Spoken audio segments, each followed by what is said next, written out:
परमेश्वर के अनुग्रह से ये एक समय एक बार फिर से आ पहुंचा है कि हम माइनर प्रॉफिट्स के ऊपर अपना ध्यान केंद्रित करने जा रहे हैं।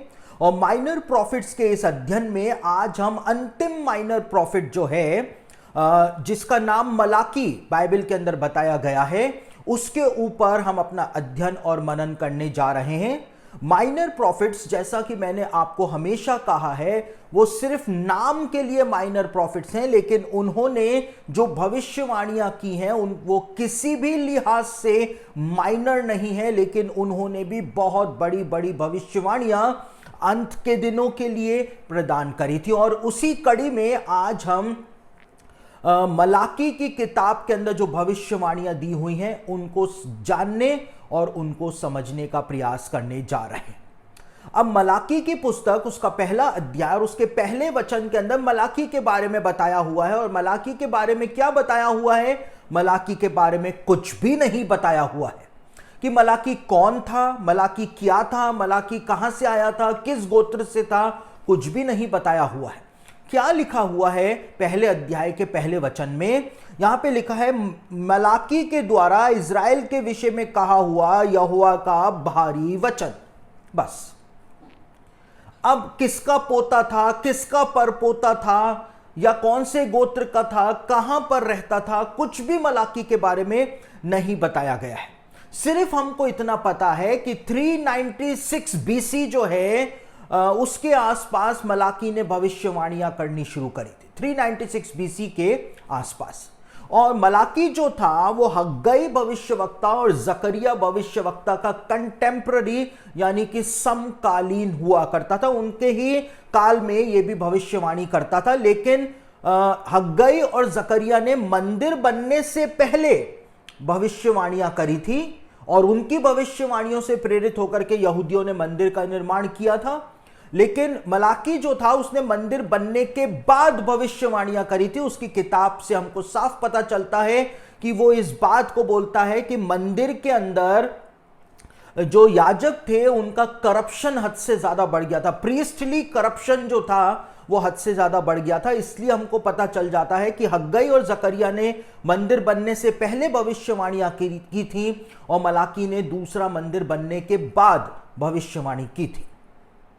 अब हमको सिर्फ ये बात पता है कि 396 बीसी से मलाकी जो था उसने भविष्यवाणियां करनी शुरू करी थी। लेकिन यहूदी रब्बी जो हैं, जब उनकी कमेंट्रीज में मैं मलाकी के बारे में पढ़ रहा था, वहां से कुछ इंफॉर्मेशन गैदर कर रहा था, तो यहूदी रब्बी कहते हैं कि मलाकी जो है वो पूरी तरह से एक रहस्य के अंदर सिमटा हुआ है, यानी कि वो श्राउडेड है मिस्ट्री के अंदर। कैसे श्राउडेड है? क्योंकि हमको पता ही नहीं है कि ये मलाकी आखिर कौन था। और आपको जान करके हैरानी होगी कि यहूदियों का ग्रंथ तालमुद जो है उसके अंदर मलाकी को लेकर के एक बहुत लंबी चौड़ी बहस भी की गई है। क्योंकि ये नाम जो है मलाकी, इस नाम का अर्थ होता है मेरा दूत, यानी कि माय मैसेंजर। तो ये नाम नहीं है, ये पदवी है, ये एक टाइटल है। मेरा दूत, परमेश्वर कह रहा है मेरा दूत मैंने भेजा है, माय मैसेंजर। तो इसी वजह से यहूदी ज्ञानी पुरुष, यहूदी रब्बी जो हैं, उनके बीच में एक बहस छिड़ी हुई है तालमुद के अंदर कि मलाकी जो है क्या वास्तव में कोई व्यक्ति था इस नाम का, या ये कोई और व्यक्ति था और इसका टाइटल माय मैसेंजर, मेरा दूत यानी मलाकी परमेश्वर ने रखा था। और तालमुद के अंदर एक रब्बी हुए, वो रब्बी इस बात को कहते हैं, हालांकि उस विचार को तालमुद में भी कोई महत्व नहीं दिया जाता है।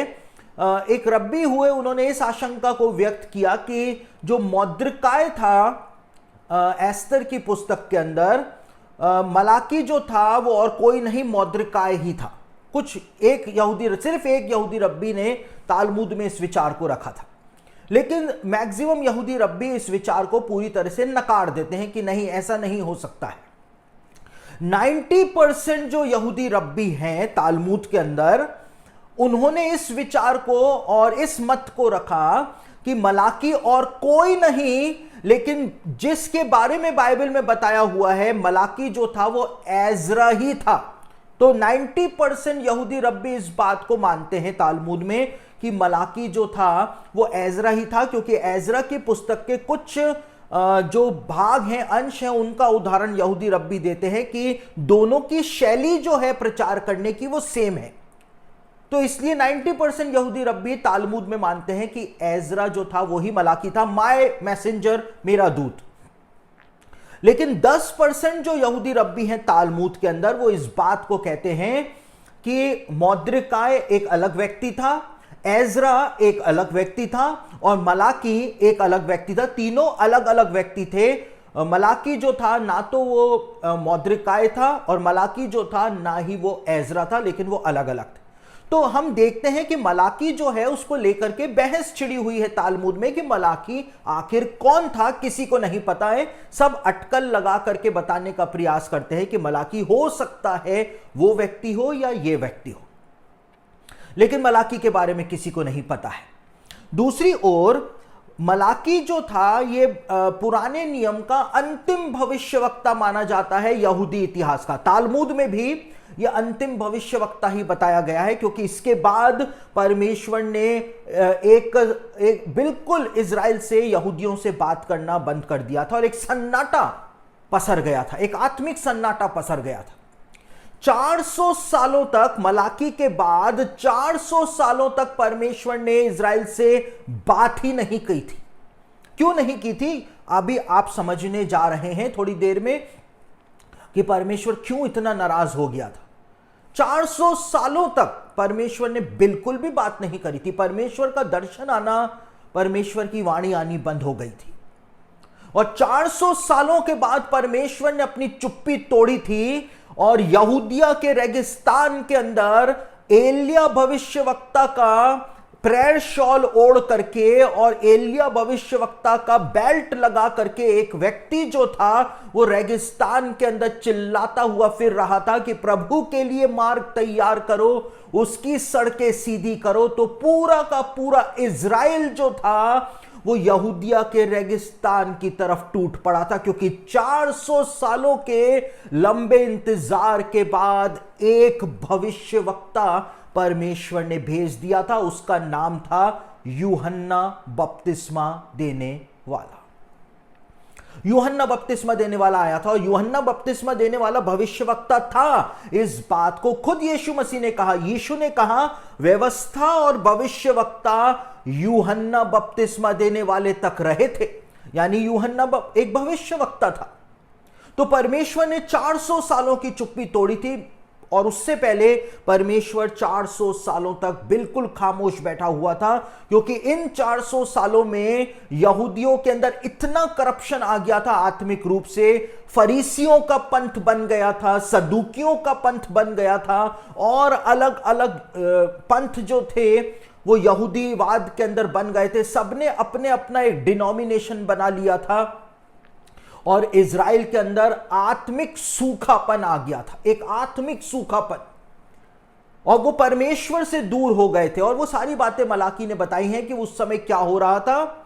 और देखिए भविष्यवक्ता की किताब में जब भविष्यवक्ता अपने वर्तमान समय की परिस्थितियों के बारे में बताता है, इसका मतलब है कि वो एंड टाइम्स की तस्वीर भी प्रकट कर रहा है अपने जमाने की तस्वीर से, कि जो उसके जमाने में हो रहा था वही अंत के दिनों में भी होगा। तो जब मलाकी कहता है कि एक आत्मिक सूखापन आ गया था उसके जमाने के लोगों में, तो यानी अंत के दिनों में भी वैसा का वैसा होना शुरू हो जाएगा। तो मलाकी की किताब को जब आप पढ़ेंगे तो आपको समझ में आएगा कि 400 सालों तक परमेश्वर क्यों खामोश हो गया था। और बाइबल के जो प्रोफेसी स्कॉलर्स हैं वो इस बात को कहते हैं कि परमेश्वर 400 सालों तक खामोश हो गया था। और मलाकी की पुस्तक में भी जब डिवीजन किया गया तो 4 ही अध्याय बनाए गए। तो क्या पवित्र आत्मा ने जो डिवीजन कराया मलाकी की किताब का चैप्टर वाइज, तो क्या पवित्र आत्मा इसी बात को दर्शा रहा था कि मलाकी के जो 4 अध्याय हैं वो 400 सालों की उस खामोशी को दर्शाते हैं। तो बाइबल के स्कॉलर्स इस बात के ऊपर एक हमारा ध्यान जो है वो लेकर के जाते हैं कि ये कोइंसिडेंस नहीं हो सकता है, क्योंकि बाइबल में जो कुछ भी हुआ है वो पवित्र आत्मा की मर्जी से ही हुआ है और लिखा गया है। तो जब हम आगे बढ़ते हैं तो हम इस बात को देखते हैं कि इजराइल के अंदर एक आत्मिक सूखापन, एक आत्मिक अकाल जो था वो पड़ गया था। और मलाकी की किताब में हमको एक कंट्रोवर्सी देखने को मिलती है, बहुत बड़ी कंट्रोवर्सी।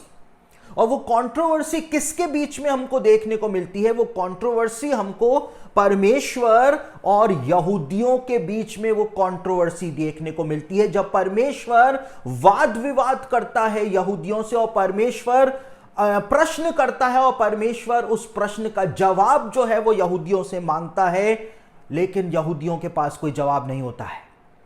और पहली कंट्रोवर्सी हमको क्या देखने को मिलती है? पहली कंट्रोवर्सी परमेश्वर के प्रेम को लेकर के देखने को मिलती है कि परमेश्वर कहता है मैंने तो तुमसे इतना प्रेम किया है, इतना प्रेम किया है, उसके बदले में तुम मुझको क्या दे रहे हो? मलाकी की पुस्तक उसका पहला अध्याय और उसके दूसरे वचन को आपके सामने पढ़ रहा। यहां पर लिखा है, यहोवा यह कहता है मैंने तुमसे प्रेम किया है, परंतु तुम पूछते हो तूने किस बात में हमसे प्रेम किया है? यहोवा की यह वाणी है, क्या एसाव याकूब का भाई ना था? परमेश्वर कहता है कि मैंने तो तुमसे प्रेम किया है, लेकिन तुम मुझसे पूछते हो, मुझसे कहते हो कि तूने किस बात में हमसे प्रेम किया है। तू अगर हमसे प्रेम करता तो तू हमको कभी बेबीलोन की गुलामी में नहीं भेजता, लेकिन वहां पर तूने हमको भेज दिया, हमारी सारी संपत्ति को लुटवा दिया, हमारे घरों को जलवा दिया, और अब तू हमसे बोल रहा है कि तू हमसे प्रेम करता है। तो मलाकी के जमाने के जो यहूदी लोग थे वो बोल रहे थे कि परमेश्वर हमसे प्रेम नहीं करता और हमको परमेश्वर की प्रजा भी नहीं कहलाना है। अगर ये परमेश्वर का प्रेम है तो फिर हम परमेश्वर के बच्चे नहीं हैं, हमको नहीं बनना है उसके बच्चे। ये उस जमाने के लोग बोल रहे थे। अब जो भविष्यवक्ता के जमाने की परिस्थितियां हुआ करती थी, और भविष्यवक्ता यदि उस परिस्थिति को बताता था अपनी किताब में, यानी कि वो उस परिस्थिति को रख करके भविष्यवाणी कर रहा है कि फ्यूचर में क्या होगा। और हम क्या देखते हैं, ये भविष्यवाणी कंटिन्यूसली पूरी हो रही है, आज हमारे समय में भी पूरी हो रही है। जब दूसरा विश्व युद्ध चल रहा था और हिटलर और नाजी पार्टी के लोग यहूदियों के ऊपर भयानक अत्याचार कर रहे थे, तो उस समय यहूदी लोगों का एक ऑफिशियल स्टेटमेंट बन गया था, यहूदी लोगों का ऑफिशियल स्टेटमेंट बन गया था कि अगर हम परमेश्वर के चुने हुए हैं तो फिर हमको परमेश्वर के चुने हुए बच्चे नहीं बनना है, हमको परमेश्वर का प्रेम लेना ही नहीं। ये परमेश्वर का प्रेम है, यह अत्याचार अगर परमेश्वर का प्रेम है तो हमको यह प्रेम नहीं चाहिए। यह ऑफिशियल स्टेटमेंट था यहूदियों का। और आज भी आप इजराइल जाएं तो यहूदी यही बोलते हैं। कई सारे यहूदियों को जब मैंने बोला कि you are the chosen one, तो वो कहते हैं आई डोंट थिंक सो, मैं ऐसा नहीं सोचता हूं, मैं नहीं सोचता हूं कि मैं चुना हुआ हूं। अगर आप उनको बोलें कि एक यहूदी जब मुझको अजमेर में मिला, मैंने उसको बोला कि oh you are coming from the holy land, तो वो कहता है what holy land, I don't think so. मतलब वो पवित्र भूमि को पवित्र भूमि मानने को तैयार नहीं है, वो खुद को चुनी हुई प्रजा मानने को तैयार नहीं है। यानी मलाकी के जमाने में जो हो रहा था वो कंटिन्यूसली हो रहा है, एंड टाइम्स में भी हो रहा है। थोड़ा सा अत्याचार हुआ नहीं, थोड़ी सी परेशानी आई नहीं कि परमेश्वर का इनकार करना शुरू कर देते हैं। और देखिए रोमियो की पत्री 11 अध्याय में क्या बताया है पौलुस ने कि परमेश्वर ने अन्य जातियों को लिया, हम मसीही लोगों को लिया और उनको इजराइल के अंदर साट दिया। तो जब परमेश्वर ने हमें इजराइल के अंदर साट दिया, ग्राफ्ट कर दिया, तो अब हम भी इजराइल हो गए। तो वो सारा कुड़कुड़, सारी बुड़बुड़ाहट, सारा कुड़कुड़ाना जो इजराइल के अंदर था वो हमारे अंदर भी आ गया, क्योंकि हम उसमें जुड़ गए। अब नेचर तो सेम होगा ना। देखिए एक बड़े मजे की बात बताता हूं आपको। कितने ही अच्छे अच्छे धर्मी मसीही जो हैं, धर्मी कह रहा हूं मैं, अच्छे अच्छे आत्मिक मसीही लोग जो हैं, जब हमारे साथ इजराइल जाते हैं तो वो इतना हालेलुया प्रेज द लॉर्ड करते हैं, प्रभु का धन्यवाद करते हैं। फिर वो लैंड होते हैं जॉर्डन देश के अंदर, वहां पर भी वो बहुत प्रभु का धन्यवाद करते हैं कि पवित्र भूमि आ गए हैं, ये वो सब कुछ। जैसे ही वो इजराइल के अंदर कदम रखते हैं, उसके बाद सुनिए कि वो क्या बुड़बुड़ाना शुरू करते हैं। बुड़बुड़ बुड़बुड़ कुड़कुड़ कुड़कुड़ बुड़बुड़ बुड़बुड़ कुड़कुड़ कुड़कुड़ करना शुरू करते हैं, जैसे इजरायली करते थे। उनको इजराइल के अंदर इंडियन खाना चाहिए, वो हो नहीं सकता है, तो वो कुड़कुड़ करते हैं, जबकि उनको पता है ये हो ही गई नहीं। इजराइल में इंडियन खाना आपको कहां से मिलेगा? और हर बात के लिए कुड़कुड़ करना, हर बात के लिए कुड़कुड़ करना, हर बात के लिए। घर के अंदर तो वो शौचालय जाते हैं, टॉयलेट जाते हैं, तो घर से 2 किलोमीटर दूर जाते होंगे टॉयलेट करने, लेकिन जो टॉयलेट 5 स्टार होटल का टॉयलेट जो होता है या 7 स्टार होटल का टॉयलेट जो होता है, वो उनको पसंद नहीं आता है। अब आप सोचिए, इतने आत्मिक हैं, धर्मी है, मैं धर्मी शब्द का इस्तेमाल कर रहा हूं, धर्मी है, आत्मिक है, सुपर स्पिरिचुअल नहीं बोल रहा हूं मैं कह रहा हूं आत्मिक यानी जेन्युइन है। लेकिन जैसे ही इजराइल की जमीन के ऊपर पैर रखते हैं, तो वो कुड़कुड़ कुड़कुड़ कुड़कुड़ पूरे 10 दिनों तक कुड़कुड़ करते रहते हैं। और जैसे ही इजराइल से मिस्र के अंदर कदम रखते हैं, उनका कुड़कुड़ाना बुड़बुड़ाना खत्म हो जाता है। वापस से पास्टर साहब की इज्जत करनी शुरू कर देते हैं। पास्टर साहब, आप तो प्रभु के जन हो, ये हो, वो हो, सब कुछ हो, हमारे माई बाप भी आप ही हो। लेकिन जैसे ही इजराइल में उनके कदम पड़ते हैं, उनके अंदर वही सारी आदतें आ जाती हैं जो कि यहूदियों की, इजराइलियों की आदतें हैं। कुड़कुड़ करना। ये धन्यवाद नहीं दे रहे हैं कि जिंदगी के अंदर हमको मौका मिल गया कि हम आ गए, चाहे कितना ही पैसा लोगों के पास हो, लेकिन उनको मौका नहीं मिल पाता है पवित्र भूमि आने का। लेकिन आप आ गए हैं, वहां पे खड़े हुए हैं, और एक ऐसे व्यक्ति के साथ आप इजराइल घूमने के लिए आए हैं जो आपको पिन की नोक से लेकर के आसमान के तारे भी वहां पर दिखा देगा कि आप जिस जगह पर खड़े हुए हैं वो जगह आखिर क्या है, यहां पर क्या हुआ था। आप इस जगह पर बाइबल के अंदर खड़े हुए हैं, लेकिन फिर भी वो कुड़कुड़ करते हैं। अब उनको 7 स्टार होटल का कमरा अगर पसंद नहीं आए, तो आप सोच सकते हैं कि वास्तव में वहां पर कुछ ऐसा है कि वो कुड़कुड़ करने और बुड़बुड़ करने का जो नेचर है उनके अंदर चढ़ जाता है। तो यहां पर यहूदी लोग जो है वो आज भी ऐसा ही कर रहे हैं जैसा मलाकी के जमाने में कर रहे थे, और क्योंकि हम मसीही लोग भी उनके साथ जुड़ गए हैं, तो हम भी ऐसा ही कर रहे हैं। क्योंकि हम भी आत्मिक इजराइल हैं, तो हम भी वैसा ही कर रहे हैं। हमारे ऊपर कोई परेशानी तो आने दो, परमेश्वर से हम कितना प्रेम करते हैं उस समय पता चल जाता है। कुछ गलत हमारे साथ हो जाने दो, फिर देखो क्या होता है। क्या परमेश्वर की पहचान सिर्फ अच्छी चीजों के अंदर ही हो सकती है क्या? शद्रक, मेशक और अबेदनगो ने क्या कहा? शद्रक, मेशक और अबेदनगो ने कहा कि हमारा परमेश्वर इस आग के भट्टे से बचाने की सामर्थ्य रखता है, वो हमको बचा सकता है इजीली। लेकिन अगर वो नहीं भी बचाता है तो भी कोई प्रॉब्लम नहीं है, कोई टेंशन नहीं है। इससे परमेश्वर का सामर्थ्य तो कम होगा ही नहीं। परमेश्वर इन चीजों से तोला नहीं जाता है। इससे परमेश्वर का सामर्थ्य कम थोड़ी ना हो जाएगा अगर उसने नहीं भी बचाया। तो अगर वो बचा लेता है तो भी वो परमेश्वर है, नहीं बचाता है तो भी वो परमेश्वर है, सबसे ऊपर है। लेकिन मलाकी के जमाने के लोग क्या कुड़कुड़ कर रहे थे परमेश्वर के ऊपर, और वो इस बात को बोल रहे थे कि परमेश्वर हमसे प्रेम नहीं करता है। परमेश्वर कहता है मैं तो तुमसे प्रेम करता हूं, तुम्हारी ही भलाई के लिए तो भेजा था और तुमको लेकर के भी आया हूं, ऐसा भी नहीं। लेकिन वो मानने को तैयार नहीं थे। तो परमेश्वर के प्रेम को लेकर के कंट्रोवर्सी हो रही थी यहूदियों में, वो आज भी हो रही है और वो चर्च में भी हो रही है। उसके बाद जो याजक लोग जो थे, जो प्रीस्टहुड था, उसके पाप हद से ज्यादा बढ़ गए थे। याजकों के पाप बढ़ गए थे, करप्ट हो गए थे याजक जो थे उस जमाने के।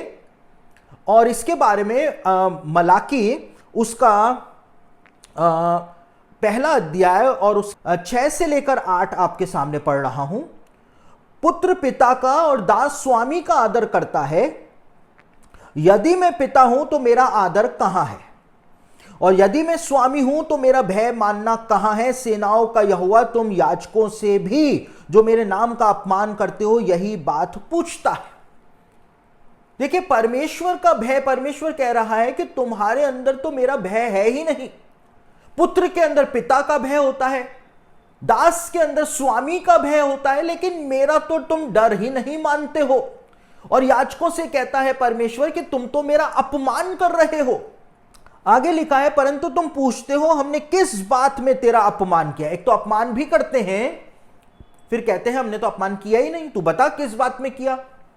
तुम मेरी वेदी पर अशुद्ध भोजन चढ़ाते हो, तो भी तुम पूछते हो हम किस बात में तुझे अशुद्ध ठहराते हैं। इस बात में भी कि तुम कहते हो यहोवा की मेज तुच्छ है। जब तुम अंधे पशु को बलि करने के लिए समीप ले आते हो, तो क्या यह बुरा नहीं। जब तुम लंगड़े या रोगी पशु को ले आते हो, तो क्या यह बुरा नहीं। अपने हाकिम के पास ऐसी भेंट ले जाओ, क्या वह तुमसे प्रसन्न होगा या तुम पर अनुग्रह करेगा। सेनाओं के यहोवा का यही वचन है। यहां पर हमको क्या दिखाई दे रहा है कि जो प्रीस्टहुड था वो करप्ट हो गया था, और जब प्रीस्टहुड ही करप्ट हो जाएगा तो लोगों का करप्ट होना तो पूरी तरह से मुमकिन है। लोग तो करप्ट होंगे ही होंगे। देखिए, मैं एक बात को देखता हूं, अक्सर इस बात को देखता हूं कि ये कंट्रोवर्शियल स्टेटमेंट दे रहा हूं, फिर भी दे रहा हूं। कलीसिया का जो पास्टर होता है, कलीसिया के पास्टर का जो नेचर होता है, वही नेचर उसकी मंडली के सदस्यों का होता है। यह बात मैंने अपनी सेवकाई के अंदर बहुत बार अनुभव करी है। जो कलीसिया के पास्टर का नेचर होता है, वैसा ही नेचर उसके चर्च के लोगों का हो जाता है। अगर कलीसिया का पास्टर बहुत ज्यादा दूसरों की बुराइयां करने वाला है, तो उसके कलीसिया के सदस्य भी वैसे ही हो जाते हैं, वैसे ही हो जाते हैं। जलन रखने वाला है तो उसकी कलीसिया के सदस्य वैसे ही हो जाते हैं। तो यहां पर याजक लोग जो थे वो परमेश्वर का अपमान कर रहे थे, भ्रष्टाचार फैला रहे थे, परमेश्वर का डर उनमें नहीं था। तो सारे यहूदी लोग जो थे वो वैसे के वैसे हो गए थे, सारे यहूदी लोग। और कल जब हम नीति वचन का अध्ययन कर रहे थे तो मैंने एक बात आपको बताई थी। बाइबल में लिखा है, नीति वचन के 10वें अध्याय में लिखा है कि यहोवा का भय मानने से आयु बढ़ती है, लेकिन दुष्टों का जो आयु है वो थोड़ी ही छोटी ही होती है, लिखा है 10वें अध्याय में। और मैंने आपको तालमूद का उदाहरण बताया था कि तालमूद इस बात को बताती है कि जब सुलेमान का मंदिर बना हुआ था तो 410 सालों तक सुलेमान का मंदिर बना हुआ था, और 410 सालों में सिर्फ 18 महायाजक जो थे उन्होंने सुलेमान के मंदिर के अंदर परमेश्वर की सेवा की थी। सिर्फ 18 याजकों ने, यानी उनकी आयु लंबी हुआ करती थी, इसलिए सिर्फ 18 ही महायाजक चुने गए थे। लेकिन जो दूसरा मंदिर जरूब्बाबेल ने बनाया था, और उसके बाद हेरोदेस राजा ने उस मंदिर का विस्तार करवाया था, वो दूसरा मंदिर जो था, तालमूद बताती है, वो 420 साल तक बना हुआ था। यानी कि सुलेमान के मंदिर से 10 साल ज्यादा तक वो मंदिर बना हुआ था। लेकिन जहां पहले मंदिर में, सुलेमान के मंदिर में 410 सालों में सिर्फ 18 महायाजक बनाए गए थे, इधर दूसरे मंदिर में 420 साल में 300 महायाजक चुने गए थे, 300 महायाजक। और मैंने आपको बताया था कि इन 300 में से सिर्फ 4 महायाजक जो थे उन्होंने थोड़े लंबे समय तक परमेश्वर की सेवा करी थी। बाकी के जो 296 महायाजक बनाए गए थे वो 1 साल भी अपनी सेवा का पूरा नहीं कर पाए थे। क्यों नहीं कर पाए थे? क्योंकि यहोवा का भय मानने से आयु बढ़ती है, और जो यहोवा का भय नहीं मानता है उसकी आयु घटती है। और तालमूद इस बात को बताती है कि ये 296 का क्या हुआ था, 296 महायाजकों का क्या हुआ था, 4 को छोड़ करके। उन 4 के अंदर मैंने आपको बताया था कि उन 4 में एक व्यक्ति जो था, एक महायाजक जो था, उसका नाम तालमूद के अंदर साइमन हा-जादिक बताया गया है। साइमन हा-जादिक मतलब साइमन शिमोन धर्मी। और ये शिमोन धर्मी के लिए बाइबल के स्कॉलर्स का कहना है कि जब यीशु मसीह को मरियम और यूसुफ मंदिर में लेकर के आए थे तो वहां पर उनको शिमोन नाम का एक धर्मी मनुष्य मिला था। वो एक्चुअल में मंदिर का महायाजक था और उसने यीशु को अपनी गोद में लिया था, अपने हाथों में लिया था। क्योंकि पवित्र आत्मा की ओर से उसको अगुवाई हुई थी कि जब तक तू परमेश्वर के मसीह को नहीं देख लेता है तब तक मरेगा नहीं। तो ये साइमन हाजादिक वही था, बाइबल के स्कॉलर्स कहते हैं।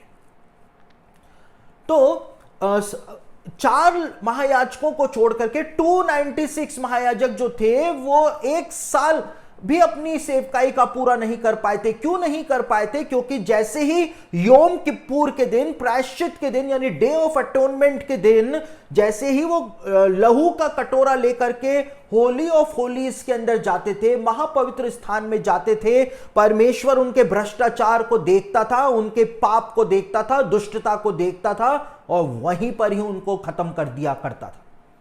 और क्योंकि याजकों की कमर के अंदर रस्सी बंदी रहती थी और जब वो आधे घंटे तक महापवित्र स्थान से बाहर नहीं आता था तो बाहर जो याजक खड़े रहते थे वो रस्सी पकड़ के उसकी लाश को बाहर खींच लिया करते थे, क्योंकि महायाजक के गाउन के नीचे घुंघरू बंधे रहते थे, घुंघरू लगे रहते थे, जिससे वो महापवित्र स्थान में चलता था तो घुंघरुओं की आवाज आती थी। और जब घुंघरुओं की आवाज आनी बंद हो गई, यानी कि महायाजक मिस्टर खत्म, घुंघरू बजने बंद हो गए, यानी कि गेम खत्म, बाहर उसकी लाश को खींच लिया करते थे, क्योंकि लाश लेने अंदर जाएंगे तो परमेश्वर उनको भी भस्म कर देगा, इसलिए रस्सी से ही बाहर खींच लिया करते थे।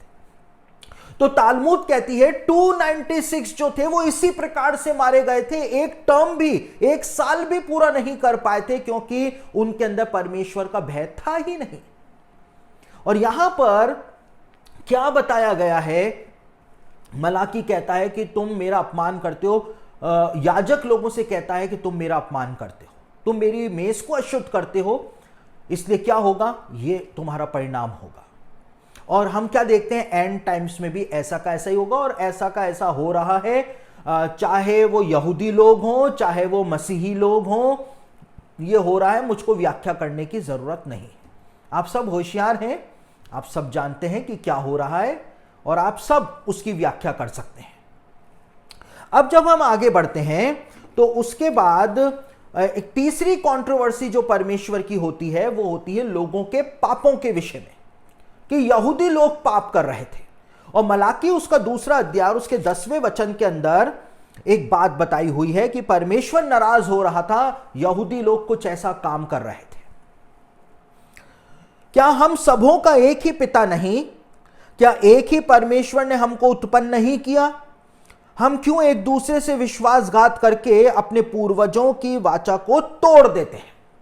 परमेश्वर कह रहा है कि तुम मेरी प्रजा के लोग, तुम विश्वासघात कर रहे हो, तुम वाचा को तोड़ रहे हो, विश्वासघात भी कर रहे हो और वाचा को भी तोड़ रहे हो। अब कैसा विश्वासघात कर रहे हैं और कौन सी वाचा को ये यहूदी लोग मलाकी के जमाने में तोड़ रहे हैं? 14 से लेकर 16 वचन आपके सामने 2 अध्याय का पढ़ रहा हूं। इसलिए क्योंकि यहोवा तेरे और तेरी उस जवानी की संगनी और ब्याई हुई स्त्री के बीच साक्षी हुआ था, जिससे तूने विश्वासघात किया है। तो विश्वासघात क्या हो रहा है? विश्वासघात हो रहा है अपनी पत्नी के साथ, यानी कि एक्स्ट्रा मैरिटल अफेयर्स भी तुम कर रहे हो या फिर इसको डाइवोर्स देके दूसरी से शादी कर रहे हो। ठीक है, परमेश्वर कह रहा है तुम विश्वासघात कर रहे हो, क्योंकि अब तुमको ये पसंद नहीं आ रही है, तुमको नई पसंद आ रही है। अब उस नई से शादी कर रहे हो, फिर उसको डाइवोर्स दे रहे हो क्योंकि तुमको तीसरी पसंद आ रही है। तो तुम ये काम, तुम विश्वासघात कर रहे हो। उसके बाद क्या उसने एक ही को नहीं बनाया जबकि और आत्माएं उसके पास थीं? और एक ही को क्यों बनाया? इसलिए कि वह परमेश्वर के योग्य संतान चाहता है। इसलिए तुम अपनी आत्मा के विषय चौकस रहो और तुम में से कोई अपनी जवानी की स्त्री से विश्वासघात ना करे, क्योंकि इज़राइल का परमेश्वर यहोवा यह कहता है, मैं स्त्री त्याग से यानी डिवोर्स से घृणा करता हूं और उससे भी जो अपने वस्त्र को उपद्रव से ढांपता है। इसलिए तुम अपनी आत्मा के विषय में चौकस रहो, विश्वासघात मत करो, यहोवा सेनाओं के यहोवा का यही वचन है। परमेश्वर कहता है कि तुमने विश्वासघात किया है और वाचा को तोड़ा है, यानी विश्वासघात तुमने अपनी पत्नियों का किया है और साथ ही साथ तुमने वो शादी की जो वाचा थी, मैरिज कवनेंट जो थी, उसको तुमने तोड़ा है। यानी कि यहूदी परिवार जो थे वो टूट रहे थे मलाकी के समय में, और डाइवोर्स रेट जो है वो बढ़ती चली जा रही थी, और रीमैरिज की रेट जो थी वो भी बढ़ती चली जा रही थी। तो परमेश्वर को हस्तक्षेप करना पड़ गया। परमेश्वर ने कहा ऐसा मत करो क्योंकि मैं इस काम से नफरत करता हूं, परमेश्वर ने कहा। अब ये मलाकी के जमाने की परिस्थिति थी। मलाकी ने जब इसको बताया है, यानी कि वो अंत के दिनों के बारे में भविष्यवाणी दे रहा था उस परिस्थिति के द्वारा कि अंत के दिनों में भी ऐसा ही होगा। क्या होगा?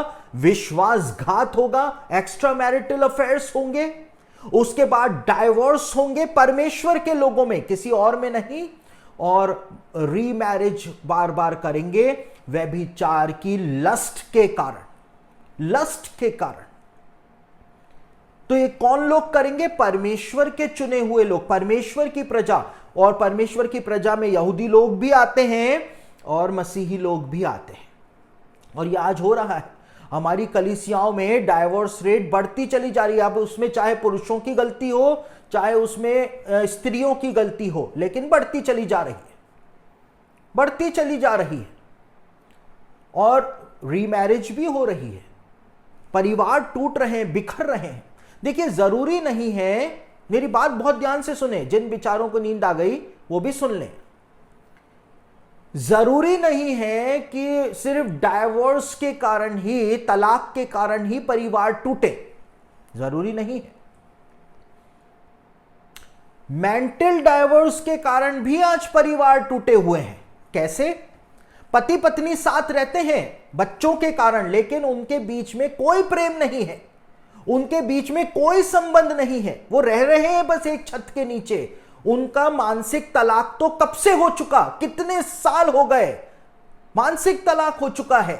बस वो तो बच्चों की वजह से मजबूरी में वो तो अपना परिवार चला रहे हैं, वो घसीट रहे हैं, धक्का दे रहे हैं उस गाड़ी को, उस खटारा गाड़ी को वो धक्का दे दे करके उसको चलाने की कोशिश कर रहे हैं। वो चलेगी ही नहीं, क्योंकि जहां प्रेम नहीं है वहां पर वो पेट्रोल नहीं है जिससे गाड़ी जो है वो चल सके।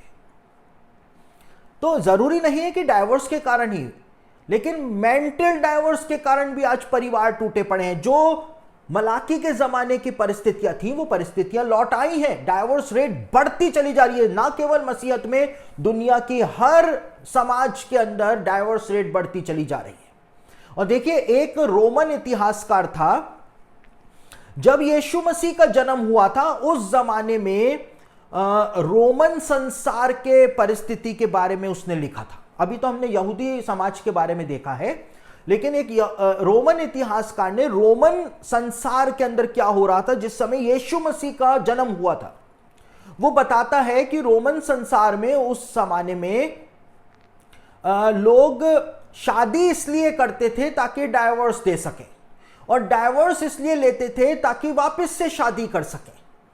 यानी कि पूरे का पूरा जो सामाजिक ढांचा जो था वो चरमराया हुआ था जिस समय यीशु मसीह का जन्म हुआ था। तो जब यीशु मसीह पहली बार आया तो उस समय समाज की परिस्थिति क्या थी, चाहे वो यहूदियों का समाज हो चाहे रोमन वर्ल्ड हो, कि परिवार टूटे हुए थे, तलाक होते चले जा रहे थे, रीमैरिजेस हो रही थी। देखिए, रीमैरिज अगर होती है तो वो गलत नहीं है, ठीक है ना, लेकिन आपका इंटेंशन क्या है, वो इंटेंशन को लेकर के मैं यहां पर बात कर रहा हूं। तो अगर कोई रीमैरिज कर रहा है, उसकी परिस्थिति ऐसी थी, उसका हस्बैंड मर गया या उसकी वाइफ मर गई, वो रीमैरिज कर रहे हैं, तो इसमें कोई बड़ी बुरी बात नहीं है।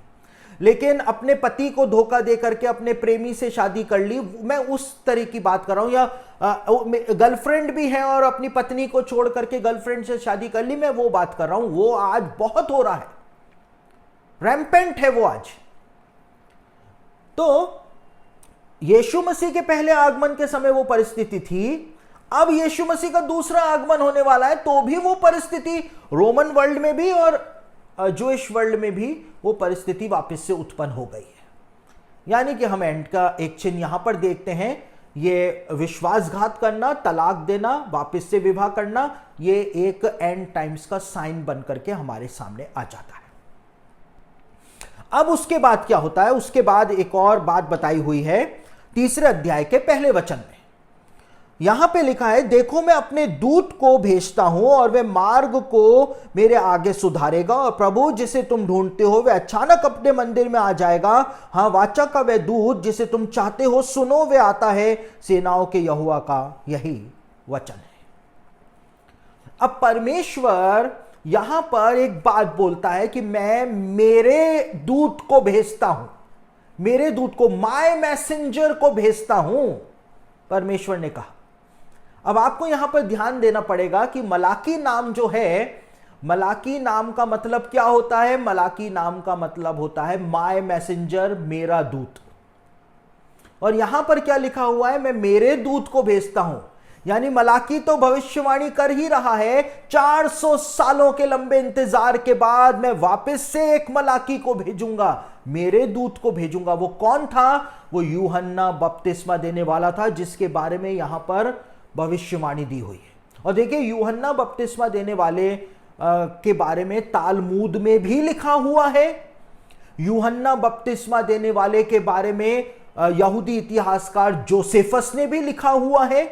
तो यूहन्ना बपतिस्मा देने वाला कोई हल्की चीज नहीं था, पूरे यहूदी दुनिया को उसने हिला करके रख दिया था, जबकि एक भी आश्चर्य कर्म उसने नहीं दिखाया था, सिर्फ अपने मुंह से उसने हिला करके रख दिया था, क्योंकि जंगल में एक पुकारने वाले का शब्द था। तो यहां पर यूहन्ना बपतिस्मा देने वाले के विषय में भविष्यवाणी करी थी मलाकी ने कि मलाकी के बाद एक और मलाकी आएगा, माय मैसेंजर आएगा, और वो आकर के लोगों को तैयार करेगा मसीह के आगमन के लिए। और यहां पर एक बात देखिए, ये भविष्यवाणी जो है वो आधी ही पूरी हुई है। यूहन्ना के आने के बाद भी ये भविष्यवाणी आधी ही पूरी हुई, क्योंकि यहां पे लिखा है कि प्रभु जिसे तुम ढूंढते हो वो अचानक से ही अपने मंदिर में आ जाएगा। तो यीशु मसीह अचानक से ही प्रकट नहीं हुआ था।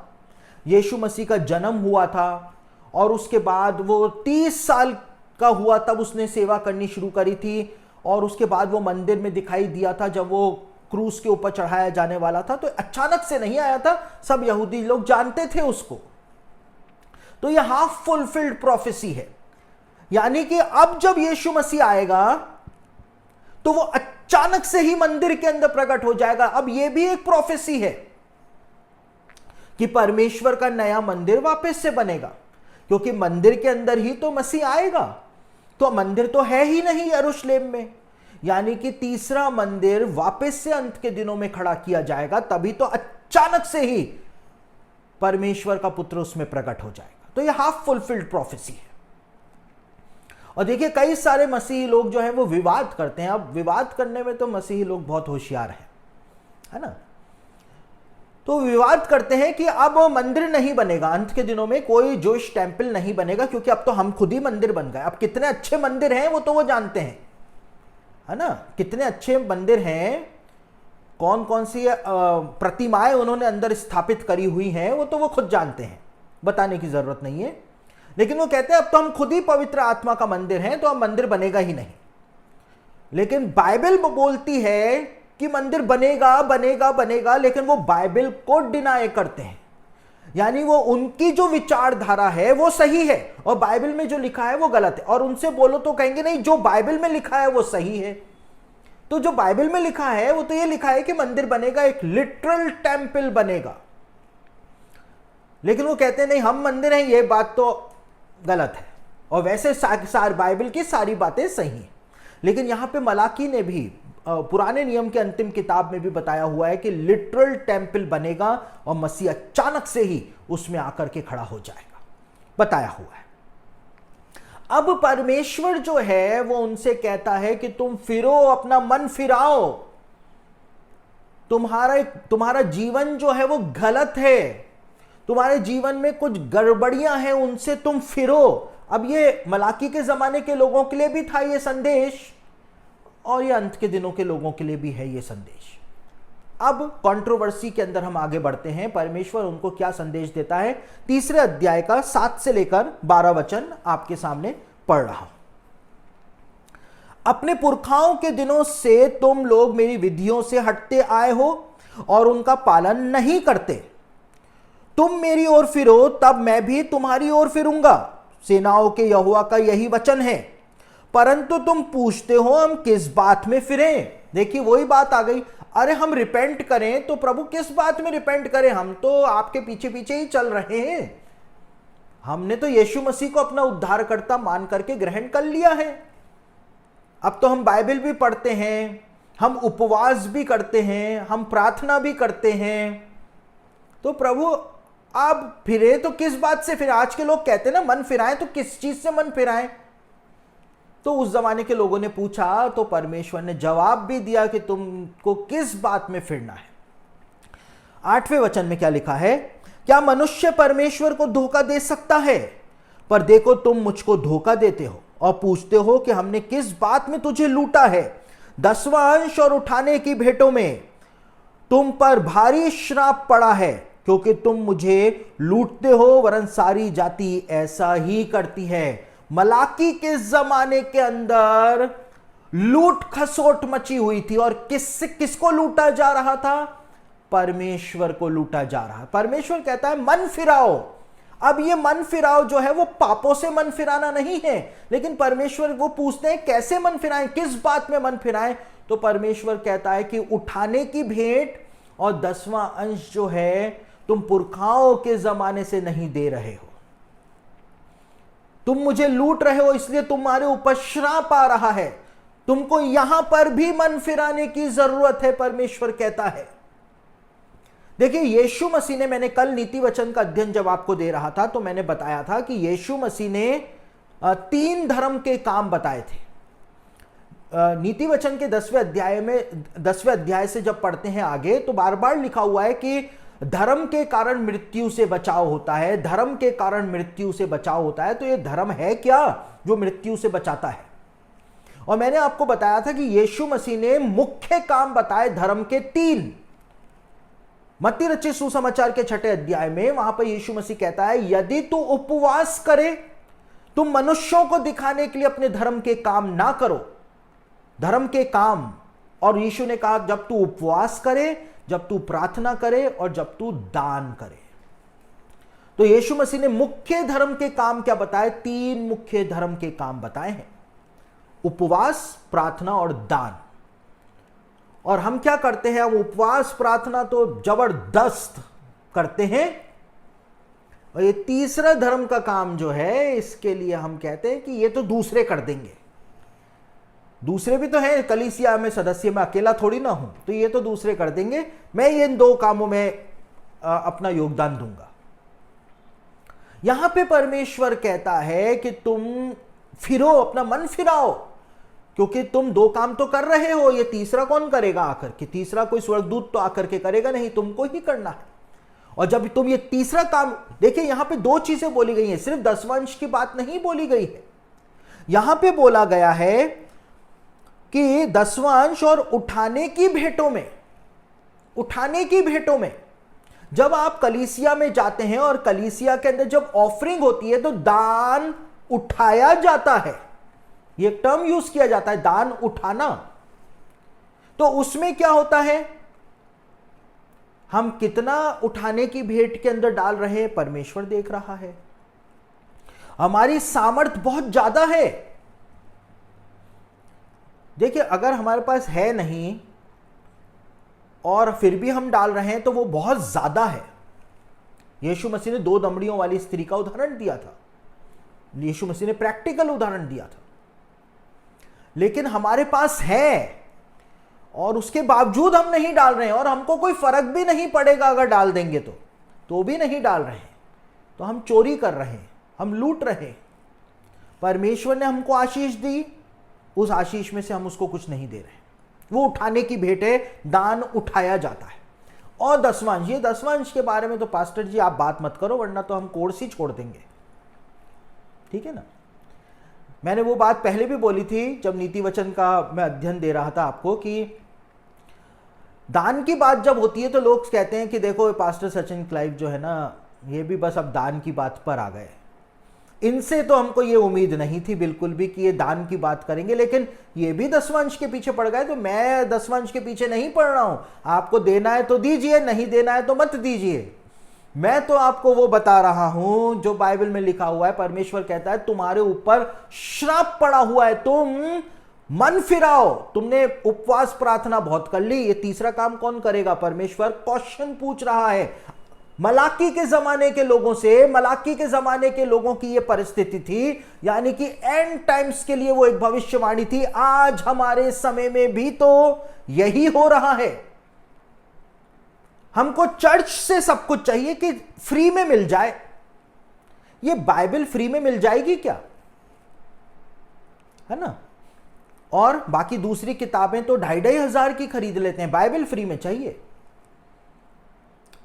अच्छा ये चीज, अच्छा ये तो फ्री में मिलनी चाहिए, तो ये तो प्रभु का काम है ना? प्रभु का काम है वो सारी चीजें फ्री में मिलनी चाहिए। बाकी दूसरी चीजों के लिए पैसे खर्च कर लेंगे, है ना? बाकी किसी को देने होंगे पैसे तो हम दे देंगे, लेकिन दसवांश नहीं देंगे। क्यों दें हम?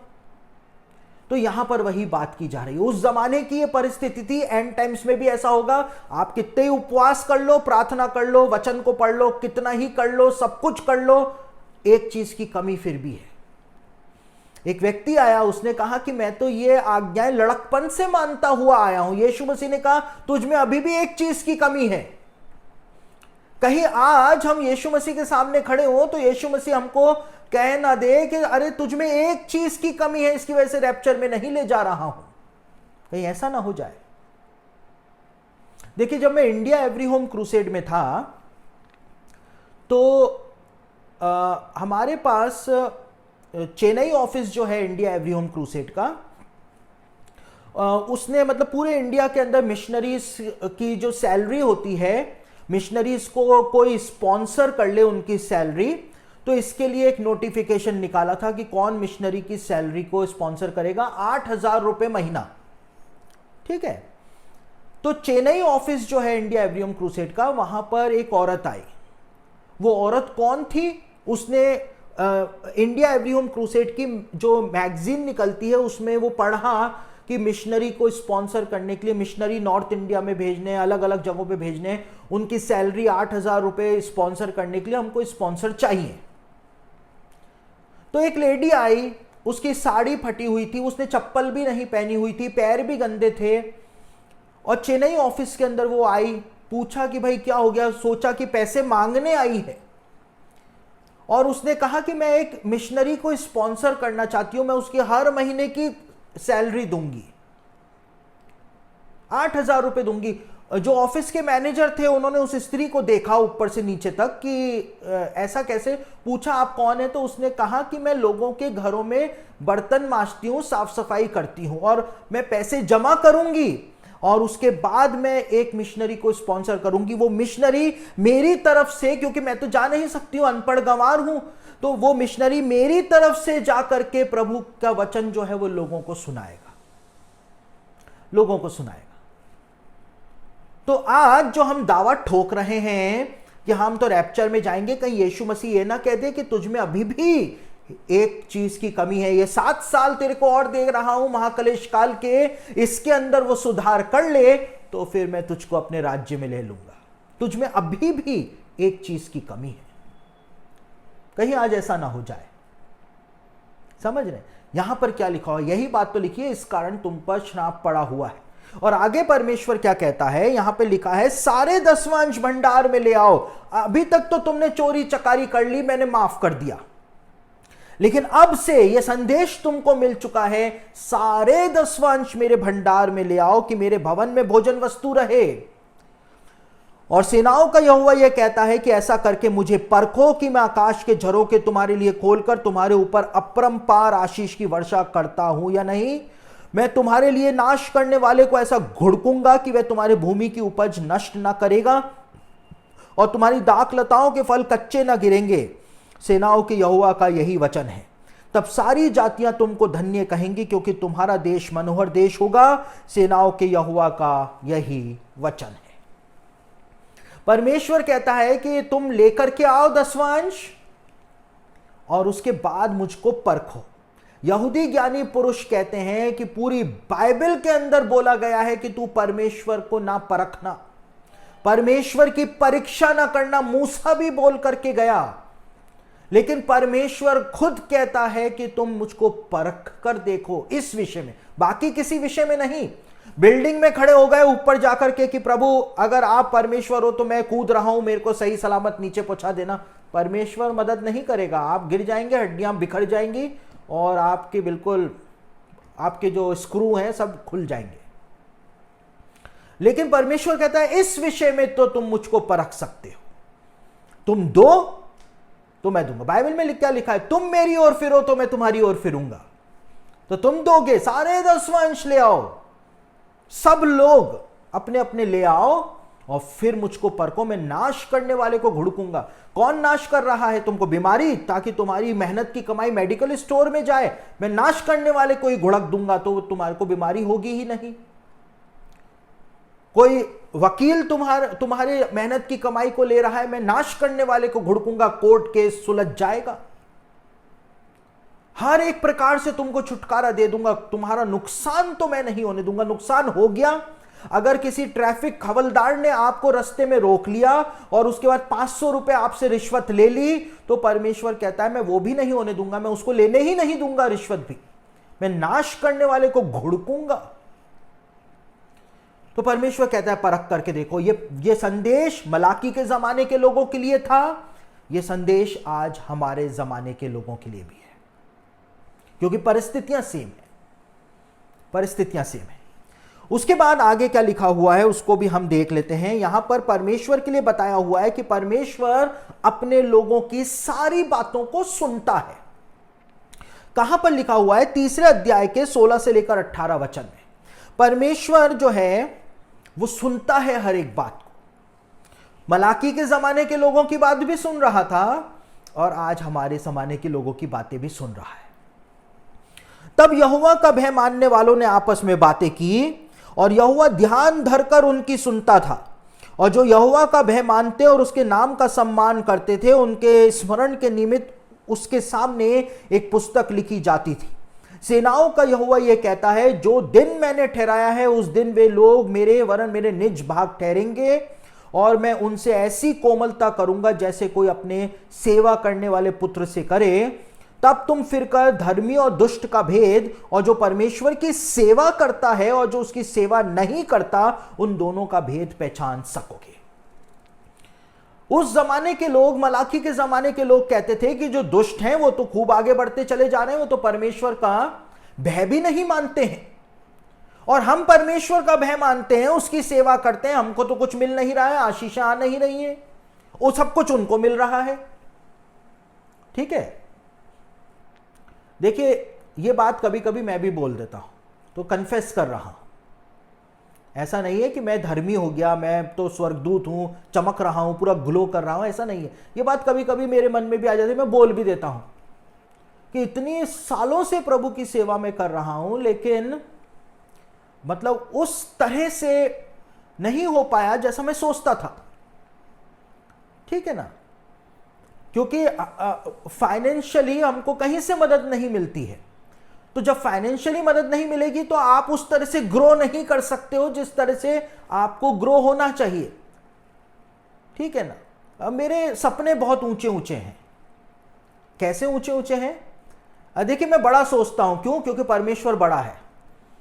मैं छोटा नहीं सोचता, मैं बड़ा सोचता हूं। मैं ये सोचता हूं कि मैं यरूशलेम के अंदर द वॉचर्स का ऑफिस खोलूंगा और वहां पर जो मैसियानिक यहूदी हैं उनको वहां पे नौकरी पे रखूंगा। तो ये मेरे ऊंचे ऊंचे सपने हैं कि यरूशलेम में एग्जैक्ट। और देखिए हमारी मिनिस्ट्री का नाम है द वॉचर्स। वॉचर्स का मतलब होता है पहरुए। और यशाया ने क्या लिखा हुआ है? यशाया ने लिखा हुआ है कि हे सिय्योन, मैंने तेरी शहरपनाह पर पहरुए बिठाए हैं, वो दिन रात कभी चुप नहीं होंगे। तो यहां पर तो अपने आप ही मिनिस्ट्री का नाम द वॉचर्स हो गया, पहरुए हो गया। अब मैं ये सोचता हूं कि ये पहरुए कब यरूशलेम में जाएंगे, कब ये जाकर के इस भविष्यवाणी को पूरा करेंगे। तो मेरे सपने बहुत ऊंचे ऊंचे हैं, दर्शन भी कह सकते हैं, लेकिन ये मेरी सोच है। तो मैं ये नहीं कहूंगा कि प्रभु के द्वारा दिया गया दर्शन है, ये मेरा एक ड्रीम है कि यरूशलेम के अंदर मैं ऑफिस को खोलूं। लेकिन क्योंकि फाइनेंशियली हमारी मिनिस्ट्री स्ट्रांग नहीं है, तो वो सपने जो है वो सपने ही है। तो फिर मेरे मन के अंदर ये विचार आना ही आना है कि दूसरे तो आगे बढ़ रहे हैं, हम उस तरह से ग्रो नहीं कर रहे हैं। तो यहां पर क्या प्रॉमिस दिया हुआ है? मलाकी के जमाने के लोग भी यही बात कर रहे थे, अंत के दिनों के लोग, मेरे जैसे लोग जो है वो भी ऐसी ही बातें कर रहे हैं। तो यहां पे लिखा हुआ है, तब यहोवा का भय मानने वाले लोगों ने आपस में बातें करी। ये साधारण लोग नहीं हैं, ये परमेश्वर का डर रखते हैं, अपने अंदर बहुत ज्यादा डर रखते हैं। ये लोग आपस में बातचीत कर रहे थे, तो परमेश्वर ध्यान धर के सुन रहा था, और फिर परमेश्वर एक प्रॉमिस देता है। परमेश्वर की बुक के अंदर लिखा जा रहा था कि अरे इस डेट को ये मेरे सेवक ने, जो मेरा भय मानता है, इसने ऐसी बात बोल दी, तो अब वो दिन आने वाला है। परमेश्वर कहता है कि मैं क्या करूंगा, मैं धर्मी और दुष्ट के बीच में अंतर करके दिखाऊंगा। हमारा परमेश्वर इजरायलियों और मिस्रियों में अंतर करता है। परमेश्वर ने कहा है कि मैं भेड़ों और बकरियों में अंतर करता हूं, और यहां पे परमेश्वर कहता है मैं धर्मी और दुष्ट में भी अंतर करके दिखाऊंगा। और परमेश्वर क्या कहता है कि जो मेरी सेवा करता है और जो मेरी सेवा नहीं करता है, उसमें भी मैं अंतर करके दिखाऊंगा। और उस दिन तुमको पता चलेगा कि मेरी सेवा करना व्यर्थ नहीं है, लेकिन जो मेरी सेवा करता है वही ऊपर ही ऊपर जाता चला जाता है। परमेश्वर मलाकी के जमाने के लोगों को भी ये प्रॉमिस दे रहा था, अंत के दिनों के लोगों को भी परमेश्वर, उन लोगों को जो उसका भय मानते हैं और परमेश्वर की सेवा करते हैं, सिर्फ उनको ये प्रॉमिस परमेश्वर दे रहा था। अब आगे क्या लिखा हुआ है हम देख लेते हैं 4 अध्याय के पहले वचन में।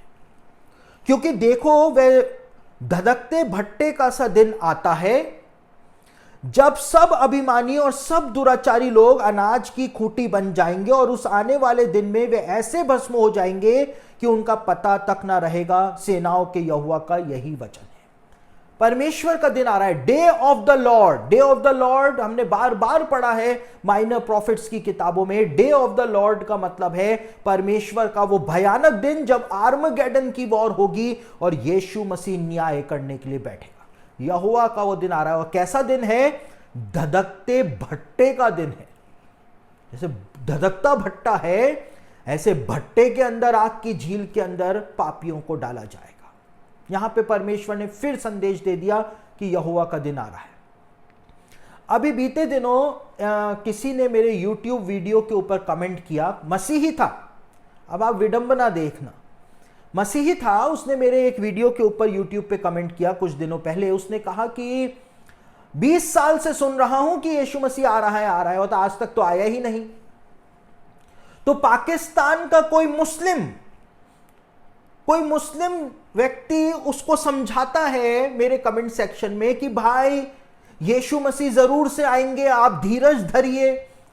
उसने कहा है कि वो आएंगे तो वो आएंगे, आप धीरज धरिए। डूब मरना चाहिए ऐसे मसीहों को। एक मसीही को एक मुस्लिम व्यक्ति आकर के यीशु मसीह की प्रतिज्ञा के बारे में डांडस दे रहा है, चुल्लू भर पानी लेके उसी में कूद जाना चाहिए, लेना चाहिए चुल्लू भर पानी हाथ में और खुद को उसमें ही कूद जाना चाहिए। और बाइबल में लिखा है कि तुम यहोवा के दिन की अभिलाषा क्यों करते हो? अगर परमेश्वर का दिन अभी 20 सालों तक नहीं आया तो ये तो अच्छी बात है, तुम अपने जीवन को उस तरह से तैयार कर लो। तुम यहोवा के दिन की लालसा क्यों करते हो, अभिलाषा क्यों करते हो? यहोवा के दिन से तुमको मिलेगा क्या? अगर तुम्हारा जीवन तैयार नहीं है तो वो दिन अगर आ भी जाएगा तो तुमको मिलेगा क्या? तुमको तो आग की झील में जाना है। फिर इससे अच्छा है कि हमारा प्रभु जो धीरज धरता है, तो हमारे प्रभु के धीरज को अनुग्रह समझो, पतरस कहता है। और ये अनुग्रह का समय जो हमको मिल रहा है, ये टाइम हम उधारी के समय में चल रहे हैं, पता है आपको? ये उधारी का समय है। जैसे उधारी ले लेते हैं ना, किसी से पैसे उधार ले लेते हैं, तो ये उधारी का समय हमको परमेश्वर ने उधार दिया है, समय थोड़ा सा और दे दिया कि अब तो तैयार हो जाओ क्योंकि मेरा दिन आ रहा है। तो ये परमेश्वर का अनुग्रह है। तो परमेश्वर का दिन तो आना ही आना है, लेकिन क्या हम उस दिन से बच पाएंगे? हमको उस दिन से क्या लाभ होगा अगर हमारा जीवन तैयार नहीं होगा तो? उसके बाद आगे लिखा हुआ है दूसरे वचन के अंदर, परंतु तुम्हारे लिए जो मेरे नाम का भय मानते हो, धर्म का सूर्य उदय होगा और उसकी किरणों के द्वारा तुम चंगे हो जाओगे और तुम निकलकर पाले हुए बछड़ों के समान कूदोगे और फांदोगे। देखिए यहां पे लिखा है कि तुम्हारे लिए जो मेरे नाम का भय मानते हो, धर्म का सूर्य उदय होगा, एक सन ऑफ राइचियसनेस आएगा, धार्मिकता का सूरज उत्पन्न होगा, यानी मसीह आएगा और उसकी किरणों के द्वारा तुम चंगे हो जाओगे।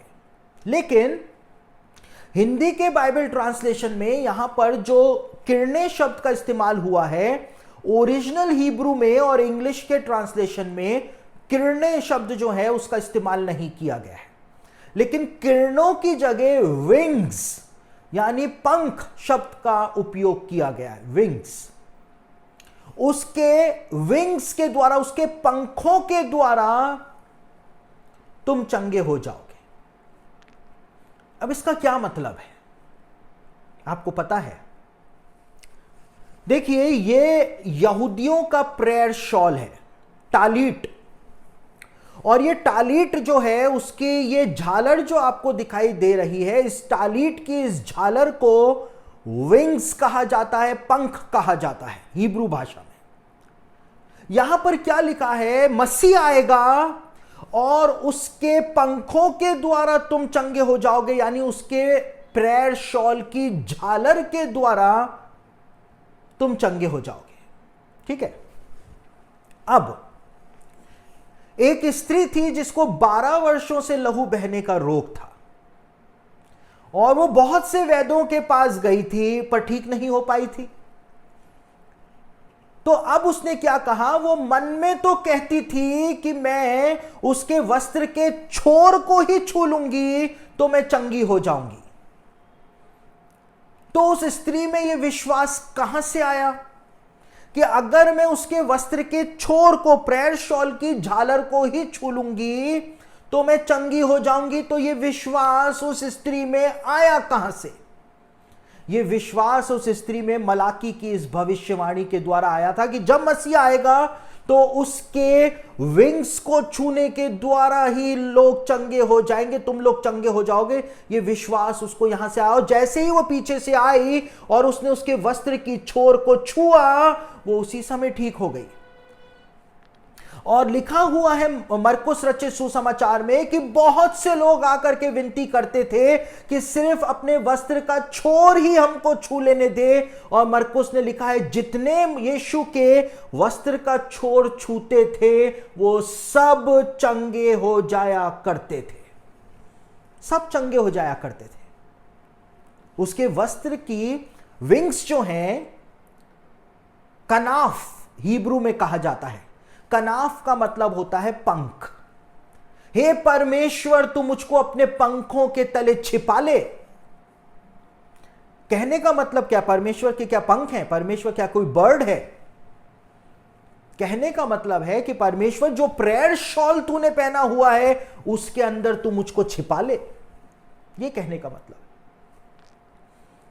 तो यहां पर मलाकी ने भविष्यवाणी दी थी। मलाकी ने कहा था मसीह आएगा, परमेश्वर का दिन आने से पहले मसीह आएगा और उसके पंखों को छूने के द्वारा ही तुम चंगे हो जाओगे। और उसके बाद अंतिम भविष्यवाणी जो मलाकी ने की वो 4 और 5वें अध्याय में है। यहां पर मलाकी मूसा का वर्णन करता है।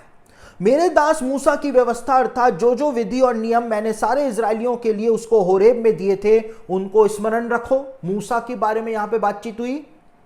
देखो यहोवा के उस बड़े और भयानक दिन के आने से पहले मैं तुम्हारे पास एलिया नबी को भेजूंगा। परमेश्वर कहता है यहोवा का वो बड़ा और भयानक दिन आने वाला है, आर्मगेडन का डे आने वाला है, जजमेंट डे आने वाला है, उससे पहले एलिया भविष्यवक्ता तो आएगा। और ये बात मैं आपको पहले ही बता चुका हूं कि एलिया का सेकंड कमिंग एंड टाइम्स में होगा ही होगा। उसके ऊपर मैं आपको लेसन भी दे चुका हूं, 2 बार लेसन दे चुका हूं। और यहां पर बाइबल स्कॉलर्स कहते हैं कि एलिया के साथ मूसा का नाम लिया गया है, हनोक का नाम नहीं लिया गया है। यानी कि मूसा और एलिया अंत के दिनों में आएंगे, क्योंकि यीशु मसीह से भी मिलने हनोक और एलिया नहीं, मूसा और एलिया ही आए थे। और प्रकाशित वाक्य के 11वें अध्याय में लिखा है कि मैं अपने 2 गवाहों को भेजूंगा, और उन 2 गवाहों के नाम यहां पर बाइबल स्कॉलर्स कहते हैं बताए गए हैं। मूसा और एलिया अंत के दिनों में गवाही देने के लिए परमेश्वर के दिन के आने से पहले यरूशलेम के अंदर प्रकट हो जाएंगे। तो मलाकी ने जो भविष्यवाणियां करी वो अपने जमाने की परिस्थितियों को तो बता ही रहा था, लेकिन उन परिस्थितियों के साथ साथ वो अंत के दिनों में क्या होगा इस बात को भी हमारे सामने प्रकट कर रहा था। तो माइनर प्रॉफिट नहीं है, लेकिन माइनर प्रॉफिट्स के अंदर जो भविष्यवाणियां दी हुई हैं वो इतनी विस्फोटक भविष्यवाणियां हैं कि यदि हम उनको समझ जाएं तो हम इसी निष्कर्ष के ऊपर पहुंच जाएंगे कि यीशु मसीह के वापस आने का समय जो है वो हो गया है और वो आने वाला है।